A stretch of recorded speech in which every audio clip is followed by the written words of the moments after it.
Bonjour à tous et à toutes, ici Antoine Simon et je vous présente mon émission du Radioton qui s'intitule Le multiculturalisme canadien.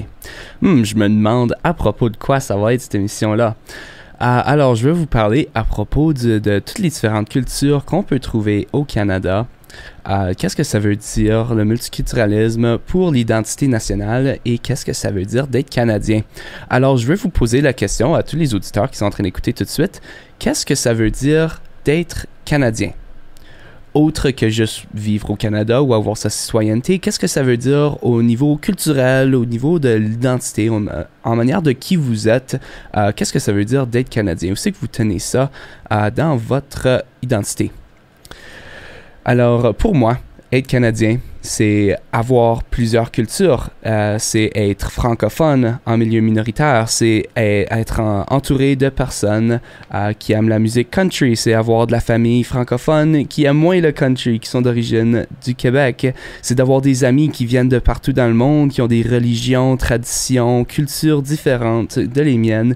Et c'est le fait de toutes les partager qui donne mon identité canadienne à moi.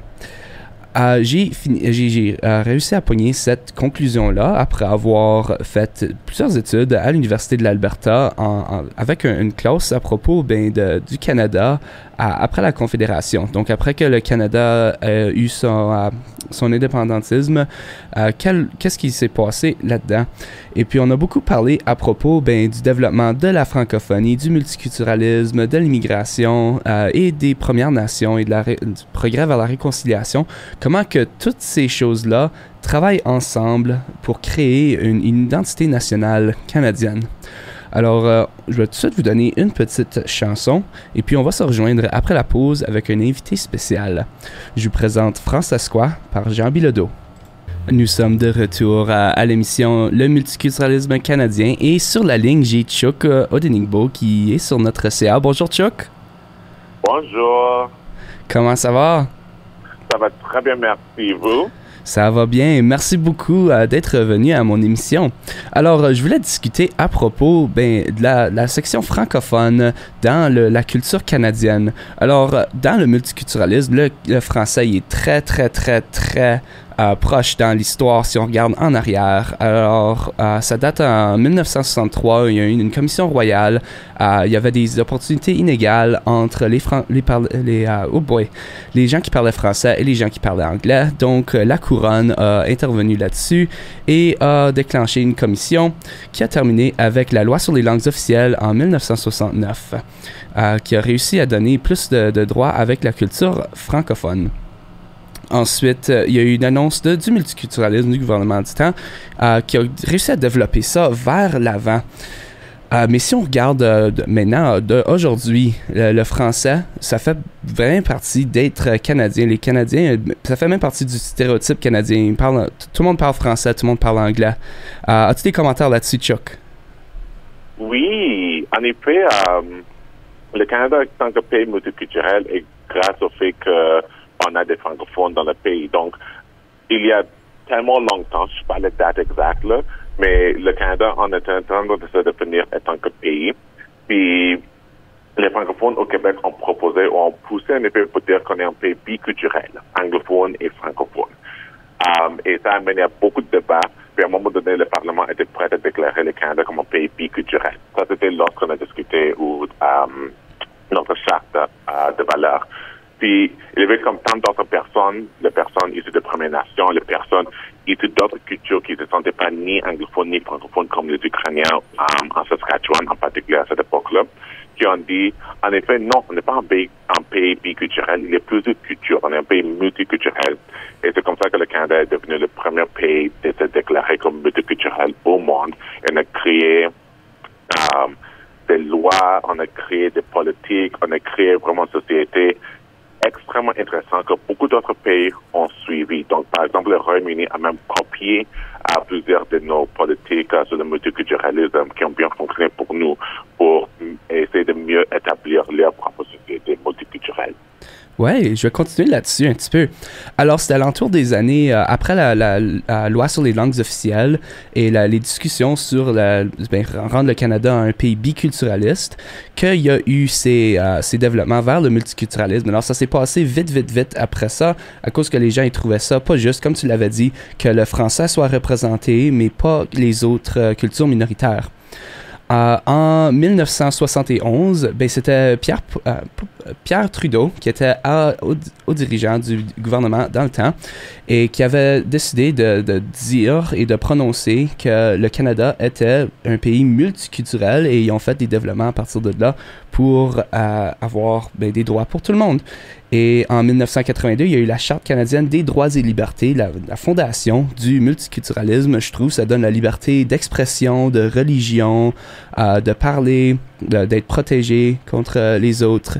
Et ça aide vraiment à toutes les cultures à s'épanouir, à être capable de tout le monde démontrer leur culture. Qu'est-ce que tu en penses?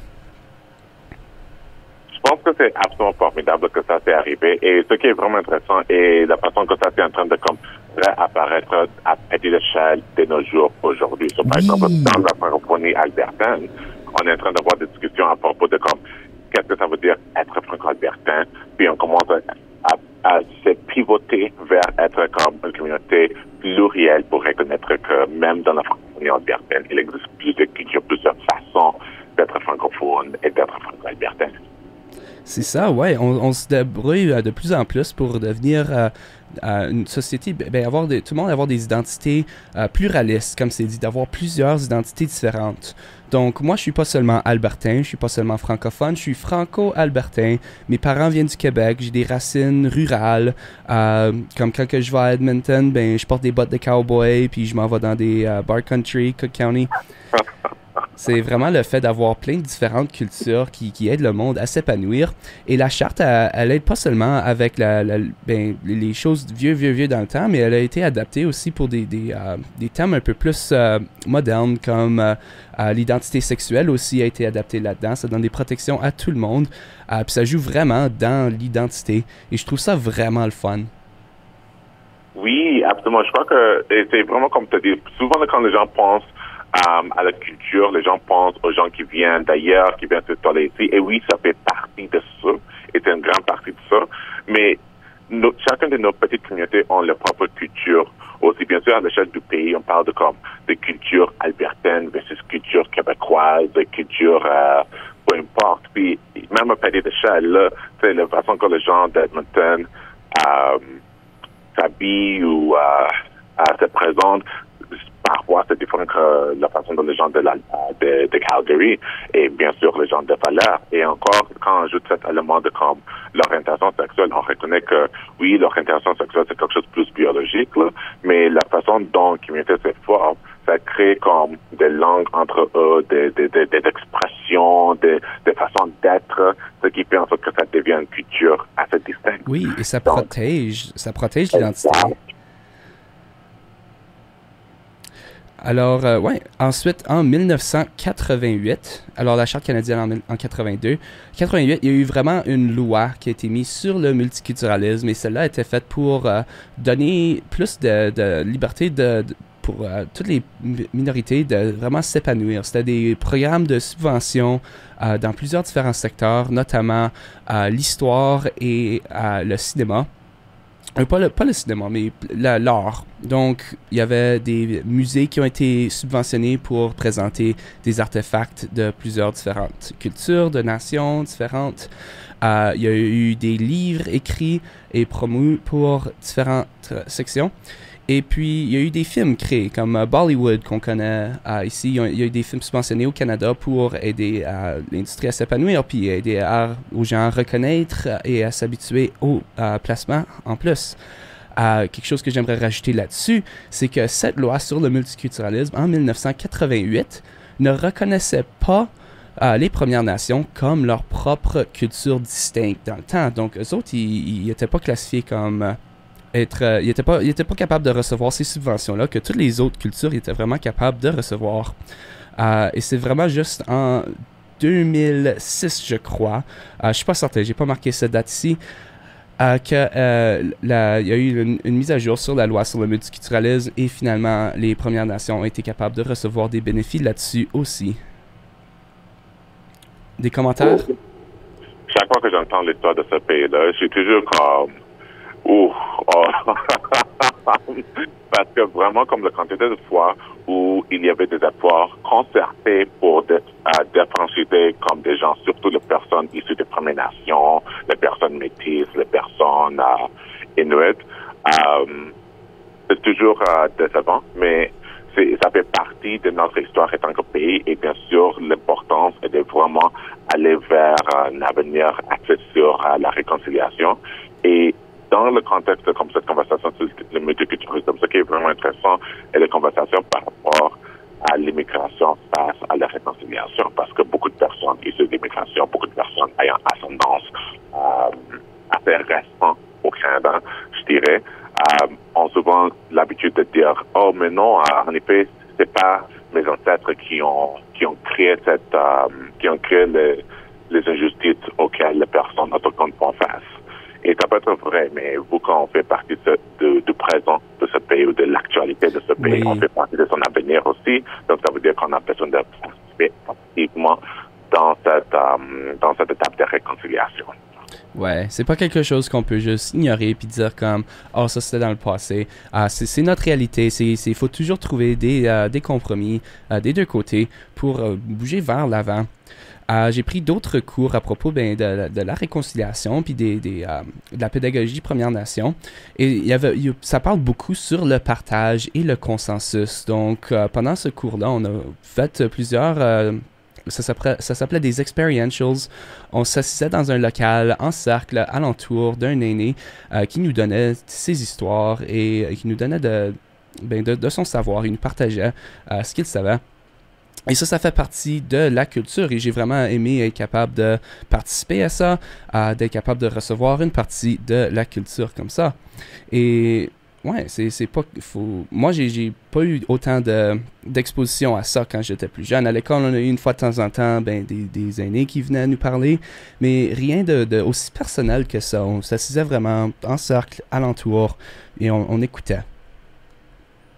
Oui, ce que je suis vraiment content de savoir est comme de plus en plus les écoles, les universités surtout, mais également les écoles secondaires, élémentaires, tout ça, essaient encore de incorporer des connaissances, des savoirs autochtones, d'inviter les aînés autochtones à les faire visiter. Et j'avoue, c'est dans cet élément-là où les écoles francophones ont un peu un désavantage, parce que, sauf si tu es école élémentaire ou secondaire au Québec, c'est souvent difficile de trouver un aîné autochtone qui parle français pour éduquer ou partager avec les enfants. Et donc, ça peut créer également plus de barrières et ouais, c'est ça. Ouais. Alors, on va prendre une petite pause musicale et on va revenir après la pause pour parler encore à propos de ça.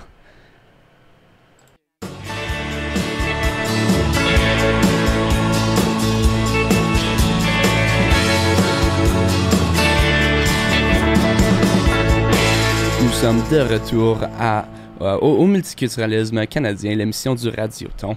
Et je suis avec Chuck en studio. Alors, on vient juste d'écouter La Paix des Braves par Samian, une chanson intitulée avec le même nom qu'un vieux morceau de législation qui s'intitulait La Paix des Braves aussi, et qui donnait plus de droits aux Premières Nations du Québec. Alors, je trouve ça bien intéressant comme chanson. Je voulais la rajouter vu qu'on était sur le thème de Premières Nations.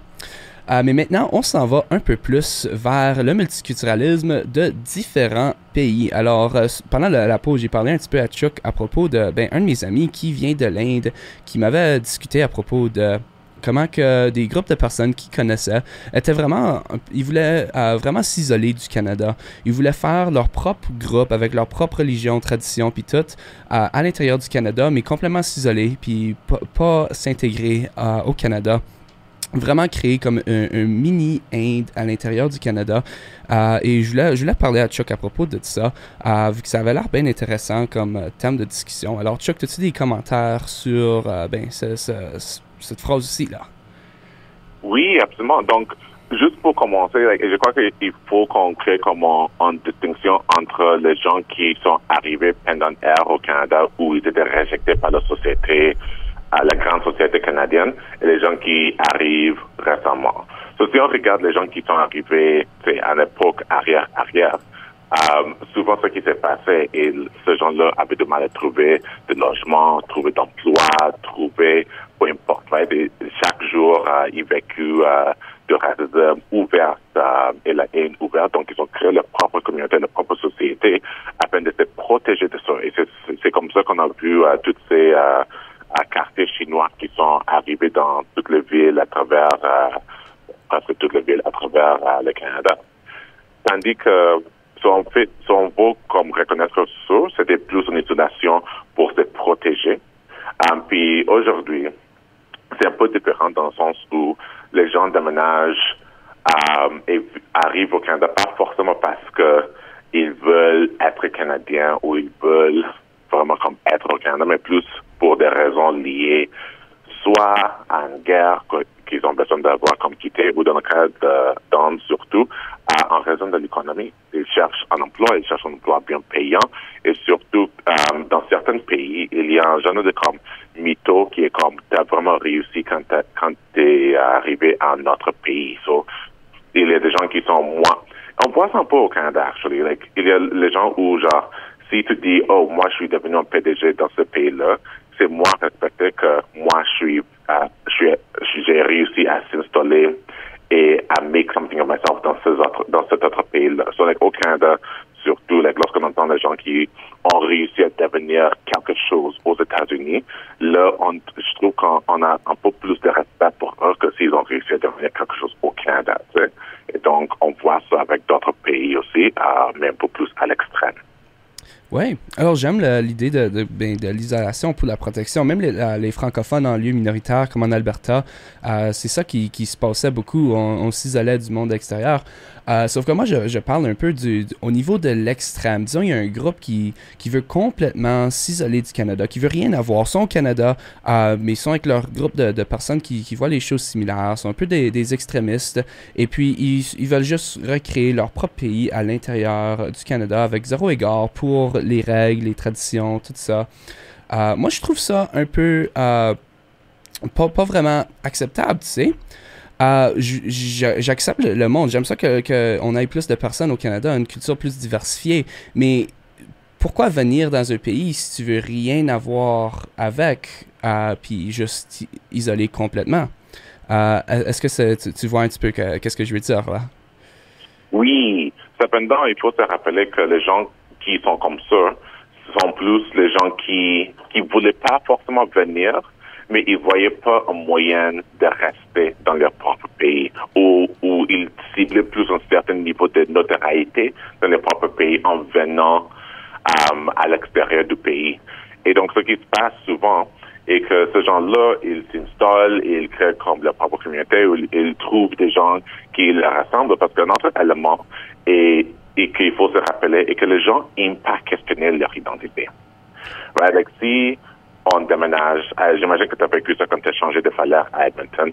Souvent, on a l'habitude de comme grandir parce qu'il faut changer un peu pour notre milieu pour adapter à un nouveau milieu. Like, peu importe si tu changes de ville, changes de province, changes de pays, souvent on grandit, on est forcé à se confronter. Puis, par exemple, si tu habites à Edmonton pour les prochains 10 ans, là, il faut poser la question, est-ce que je reste encore quelqu'un de valeur ou est-ce que maintenant je suis d'Edmonton? Like, ça fait 10 ans que j'habite ici, est-ce que je suis Edmontonien?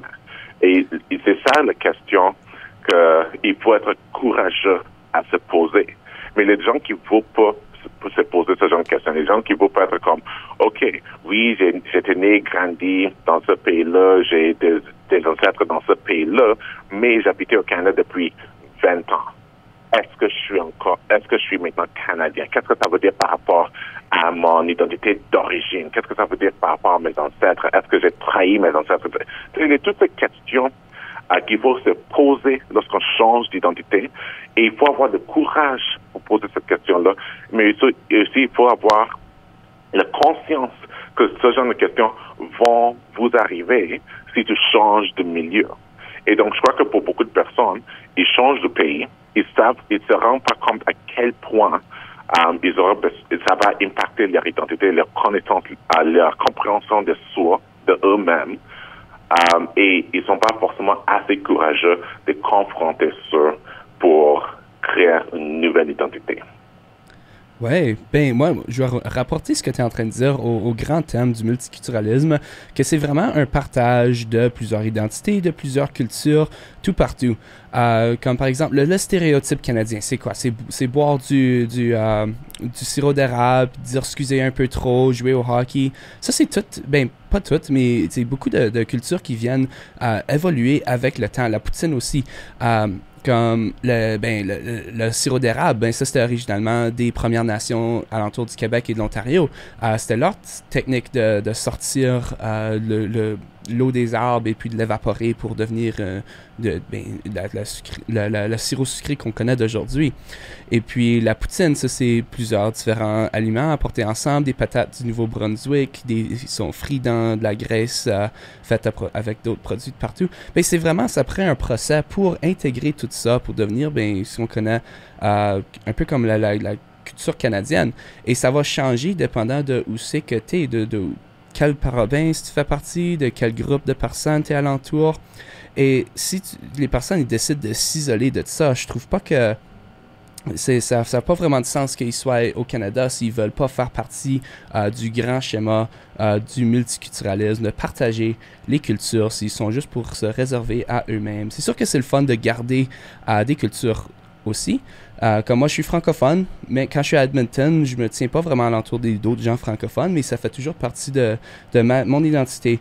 Alors, moi, je vais prendre les étapes pour trouver du monde francophone, mais je vais pas juste fermer tout le monde qui est pas francophone parce que, oh, c'est ma culture, je veux rester comme ça. Ça va vraiment dépendre du milieu, où ce que tu es. Et ouais, d'autres commentaires? Oui, c'est juste à quel point c'est difficile à naviguer parce que malheureusement, même si on a cette conversation en tant qu'individu, souvent ce sont des conversations communautaires qu'il faut avoir. Par exemple, dans mon cas, je suis noir, mes parents sont d'origine africaine, et dans la famille, il y a la petite blague, oh, ça c'est notre fils canadien, parce que j'ai d'autres cousins qui viennent d'autres parties du monde, mais chacun de nous, on a formé nos identités de façon extrêmement différente. J'ai des cousins qui sont nés et grandis aux États-Unis, qui s'identifient fortement avec la culture d'origine de leurs parents, tandis qu'avec moi, j'étais dans une école francophone, j'étais bien immersé et j'ai trouvé une identité franco-albertaine, mais ce que je trouvais aussi, comme bien sûr, je porte des éléments de mes origines. J'ai pas la honte, je suis assez fier de ces origines-là, mais aussi, je suis assez raciné dans cette terre et tout ce qui implique ça. Donc, même comme lorsqu'on parle de comme côté relation avec personnes autochtones aussi, je prends la volonté d'apprendre. Quand j'ai déménagé à Valère, je commençais à apprendre le métier parce qu'on est sur le territoire de peuple Métis, ensuite de peuple Cri. C'est toutes des démarches que j'ai faites en tant qu'individu, mais à l'échelle communautaire, on voit pas cette démarche, on voit pas accès facile à cette démarche. Et ça fait en sorte que ça crée un genre de fausse qui peut arriver. Par exemple, j'ai notre ami qui est né, grandi, habité toute sa vie à Edmonton. Il est allé à une école francophone. Maintenant, il a comme à peu près dans cette trentaine, 31 ans. C'est vraiment la première fois dans sa vie qu'il a commencé de s'identifier comme franco-albertain. Parce que lorsqu'il était à l'école, être franco-albertain signifie avoir d'ascendance franco-canadienne. Et vous qui n'avez pas cette ascendance-là, parce que ses parents avaient d'origine africaine, ils pouvaient pas, ils se sentaient comme, ils n'avaient pas le droit de s'identifier comme ça. Puis en plus de ça, lorsque la communauté est devenue plus ouverte, sa communauté culturelle est restée assez fermée dans le sens où, genre, oh, si tu t'identifies comme ça, tu n'identifies plus comme nous. Et donc, c'est vraiment maintenant qu'il y a assez de conversations à l'échelle communautaire et des zones de ouverture qui arrivent, que les gens issus de plusieurs communautés commencent à reconnaître que, oh, nos enfants peuvent s'identifier à la fois comme franco-albertains et à la fois comme congolais, comme sénégalais, comme haïtiens. C'est pas l'un ou l'autre. Ils peuvent porter ces deux identités. Et donc, ce qu'on voit également, selon les statistiques, parce qu'ils ont fait comme des études vraiment intéressantes par Statistique Canada, et ce qu'ils ont vu, je crois que c'était genre 2018-2019, ils ont vu que les personnes issues de l'immigration voulaient réduire les cibles d'immigration issues du gouvernement du Canada. Parce qu'ils trouvaient que le Canada laissait entrer comme trop d'immigrants et que ces immigrants-là ne vont pas intégrer dans le pays. C'est-à-dire qu'eux, ils ont fait l'effort pour s'intégrer dans le pays. Donc, ce que tu remarques est remarqué également par les personnes issues de l'immigration. Et j'imagine que tu as mentionné comme ton ami d'origine indienne qui est venu au Canada a mentionné ça aussi. C'est remarqué par ça. Mais aussi, j'imagine que, et tu vas avoir la discussion avec ton ami, mais j'imagine qu'il y a un genre de pression issue de sa propre communauté indienne de ne pas s'identifier comme Canadien. Ouais, ben il y a de la pression tout partout. Ils veulent qu'ils s'identifient encore comme étant les deux. Et on s'en va vraiment beaucoup dans le pluralisme et j'aimerais explorer ça. Qu'est-ce que tu penses de prendre une petite pause musicale et on va revenir avec ça dans un petit peu. On vient d'écouter Waving Flag par Kanan, qui est un artiste somalien-canadien. J'ai joué cette chanson-là à cause que on parlait à propos des différentes cultures tout partout et comment que c'est bien le fun quand même, c'est important de représenter, d'être fier de sa propre culture. Alors il dit Wave your flag, fais voler ton propre drapeau et je trouve ça beau comme chanson. Alors, on va continuer la discussion, cette fois à propos du pluralisme, d'avoir plusieurs cultures en même temps. Qu'est-ce que ça veut dire pour l'identité personnelle et ailleurs? Alors, comme on l'avait discuté au début, c'est possible d'avoir une identité et canadienne et albertaine, d'être franco-albertain, franco-canadien, d'avoir des racines de plusieurs différentes places et vraiment d'avoir de la culture liée à plusieurs espaces. Alors, commentaires? Oui, je crois que l'identité plurielle est quelque chose qui est vraiment important à reconnaître, surtout pour les personnes qui n'ont pas forcément une reconnaissance d'une identité plurielle. Ce que je veux dire, les gens qui avaient toujours identifié avec une chose toute leur vie, parfois ils ont du mal à empathiser avec les personnes qui ont une identité assez complexe, surtout parce que, ayant une identité assez complexe, les gens posent des questions. Je dirais des questions assez intéressantes, mais parfois un peu difficiles à répondre. So, par exemple, quand pendant les Jeux olympiques, j'ai des amis qui ont le type de citoyenneté et ils reçoivent toujours des questions. OK, si c'est genre un citoyenneté versus l'autre à la fin de comme un match de boxe ou quelque chose, tu vas lutter pour qui? Disons comme la personne qui gagne, je sais pas, ou les gens ont l'habitude de dire genre, ou si tes deux pays entrent en guerre, tu vas entrer dans l'armée de qui? Et ça peut être comme assez difficile à résoudre en tant que situation. Donc, c'est intéressant parce que le double identité, les gens pensent oh, c'est moitié-moitié souvent. Mais c'est pas forcément ça. C'est plus, je m'identifie plus avec telle culture quand c'est par rapport à la nourriture, mais j'identifie plus avec cette autre culture quand c'est par rapport à X, Y, Z. Right? Ça dépend. On est fluide comme être humain, on n'est pas toujours à couler dans les bretons, je dirais. Ouais, ben je vais rajouter là-dessus. Moi, j'aime beaucoup le pluralisme à cause que c'est quelque chose qui m'a aidé à vraiment comprendre c'est quoi l'identité, à comprendre moi-même, à comprendre ça alentour de moi. Et j'espère que ça a appris à d'autres personnes aussi. Parce que dans le passé, moi, je me voyais vraiment comme une tranche de pain blanc. Rien de spécial, juste une tranche là. Mais cette tranche de pain blanc a plein de faits intéressants à propos. Elle vient de quel batch de pain a été cuit dans quel genre de four, a été préparé avec quelle sorte quel batch de grains.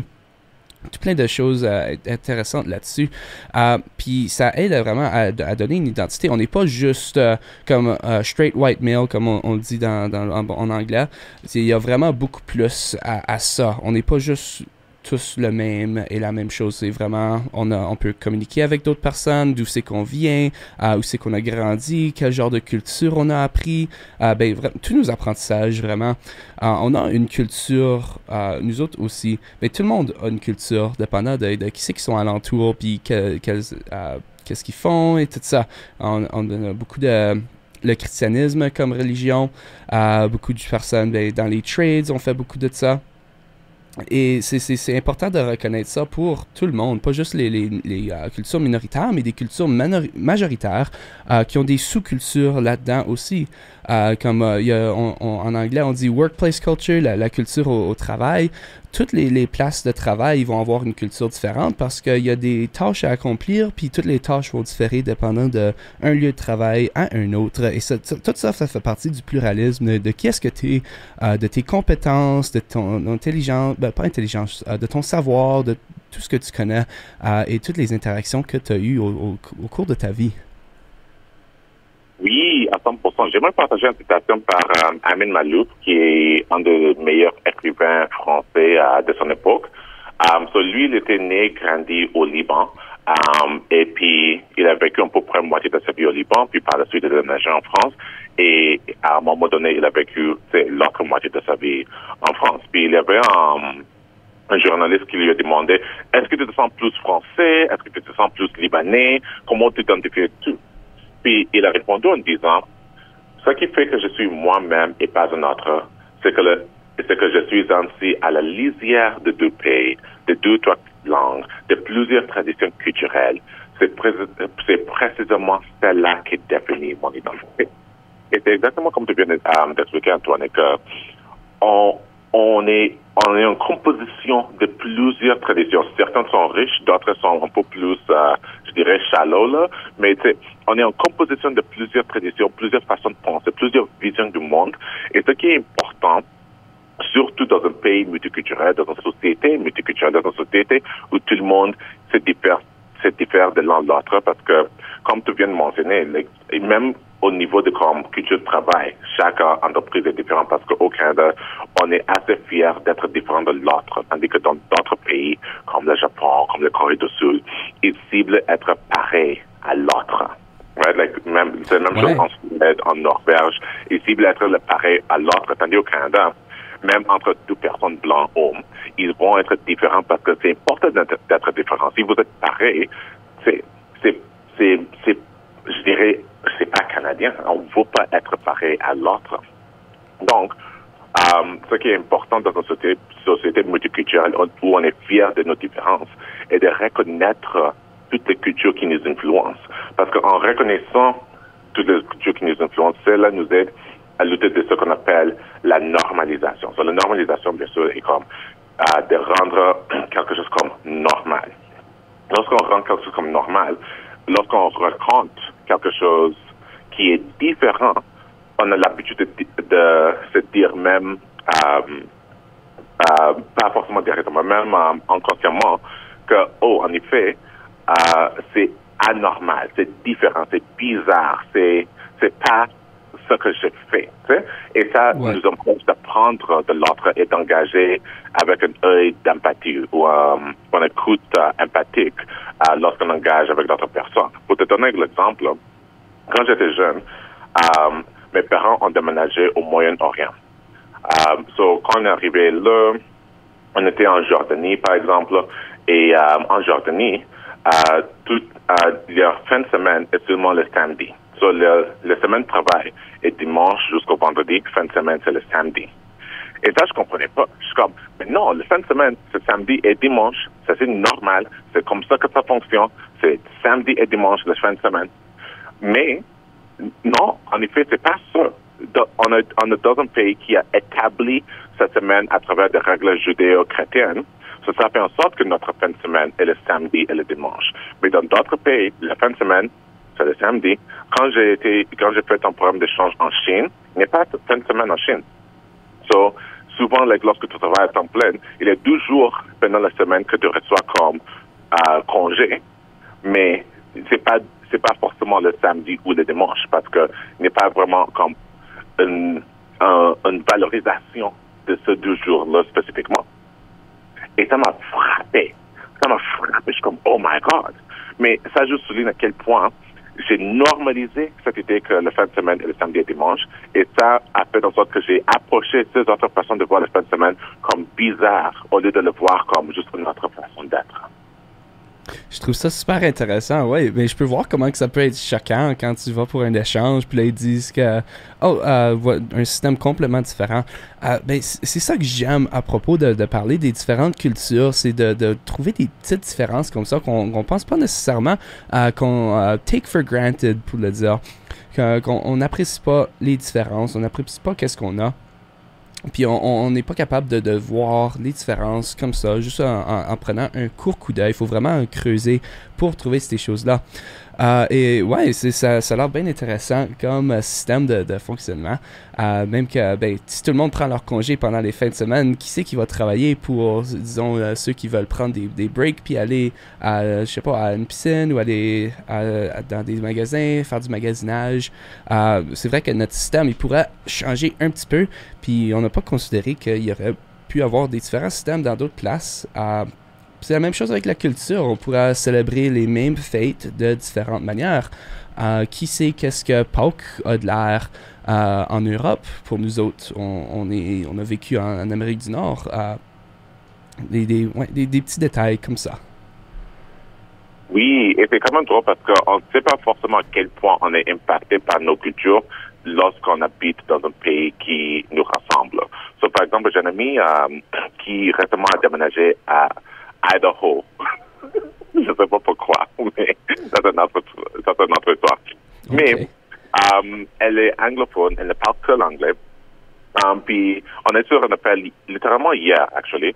Puis elle me dit, oh my god, je me sens comme en full francophone. Je suis comme, pourquoi? Elle est comme, parce que vraiment, je me suis pas rendu compte à quel point le français a impacté notre vocabulaire en anglais. Parce qu'elle était en train de comme parler avec une autre personne états-unienne à Idaho. Puis elle était comme, oh, you know that je ne sais quoi. Puis la personne la regardait comme si elle avait 3 têtes. Pourquoi je ne sais quoi? Puis elle est comme, you know, je ne sais quoi. Il y a comme des phrases que les anglophones utilisent en français qui savent pas que c'est pas courant à utiliser ça dans d'autres formats d'anglais. Ouais, c'est drôle ça. Moi, j'essaie de penser d'un côté un peu plus sérieux, la même chose pourrait se passer. Des gens qui connaissent pas comment que leur identité a été shapée. Donc, il pourrait y avoir peut-être quelqu'un qui est pas assez éduqué sur la culture, qui fait un commentaire qui est pas bien reçu de l'autre côté.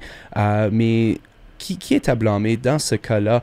Parce que la personne qui a fait le commentaire a peut-être pas connu que ça aurait pu déranger des gens, ou l'autre personne n'aurait peut-être pas pris le commentaire d'une bonne manière. C'est toute la même chose, c'est qu'on ne réalise pas la manière qu'on a grandi et qu'est-ce qui est devenu normal et pas normal. Oui, et c'est quelque chose qui est comme important de se rappeler, et cet élément de comme écoute empathique et de vraiment comme approcher les choses avec l'empathie. Parce que souvent, lorsque dans le cas dont tu viens de parler, les gens ont l'habitude de dire, oh, c'était pas mon intention. Avec ça, c'est correct, mais à la fin, quand quelqu'un a été blessé, dans mon cas, par exemple, je me rappelle quand j'ai déménagé à Valère pour comme la première fois, j'ai beaucoup aimé, j'ai eu une très bonne relation avec mes voisins, tout ça. Mais parfois, quand j'ai rencontré comme des nouvelles personnes, ils avaient l'habitude de dire, ah, tu viens d'où? Je suis comme, oh, de Calgary. Ils sont comme, non, mais vraiment, tu viens d'où? Je suis juste comme, Non, ça me rend tellement mal à l'aise parce que deux choses. Un, je sais qu'ils ne posent pas les mêmes questions à mes amis blancs. Je sais 100% qu'ils ne posent pas les mêmes questions. Puis deux, je me sens comme ils sont en train de comme nier mon identité canadienne. Ce qui mène à, lorsqu'on a parlé dans l'autre segment, cette isolation communautaire. Parce que s'ils ne se sentent pas le droit de s'identifier comme Canadiens, ils ne vont pas s'identifier comme Canadiens et ils vont actionner sur un rejet du Canada. Ouais. J'ai aimé que tu as mentionné la partie mal à l'aise. Il y a des conversations comme ça, que c'est sûr que c'est du côté de la communauté qu'il faut normaliser des choses, dénormaliser des choses. Mais dans un autre cas, pendant une cours de Première Nation, Pendant un des cercles, un des aînés nous a parlé à propos d'un sujet pas mal tough, de comment parler à propos de la réconciliation. Et il nous parlait à propos des sujets difficiles. Et à la fin de la discussion, il nous avait dit « J'espère que vous vous avez senti inconfortable ou mal à l'aise durant cette conversation, parce que c'est ça le but, c'est de battre ce feeling-là pour que de votre côté, vous êtes capable d'éduquer d'autres personnes là-dessus et de battre ce mal à l'aise-là pour travailler vers une réconciliation. C'est vraiment le changement, positif ou négatif, va toujours rendre les gens mal à l'aise. Donc, on essaie de rendre le bon changement. On essaie de passer le mal à l'aise pour faire le bon, de sortir de la bulle de normalité et d'être capable de partager nos cultures au mieux qu'on peut. Ah, ça, c'est un point excellent à aborder. Cet élément d'être mal à l'aise. C'est pas forcément une mauvaise chose d'être mal à l'aise. I mean, bien sûr, parfois, comme tu as dit, si c'est un changement négatif, il faut être capable de s'identifier ça. Mais si c'est juste un changement, peu importe si c'est positif ou neutre, être ouverte à ce changement-là ou être ouverte à l'idée que peut-être ta façon de vivre ta vie n'est pas la même façon que tout le monde vit leur vie et c'est correct qu'on peut coexister. Ça, c'est un élément assez puissant et ça exige un certain niveau d'introspection. Il faut être conscient de qui vous êtes et il faut être à l'aise de qui vous êtes, de ne pas être impacté de façon négative si quelqu'un est en train d'être qui ils sont. Ouais. On joue-tu une petite chanson, Chuck? Oh oui! OK, et on va se retrouver après la pause pour conclure notre émission.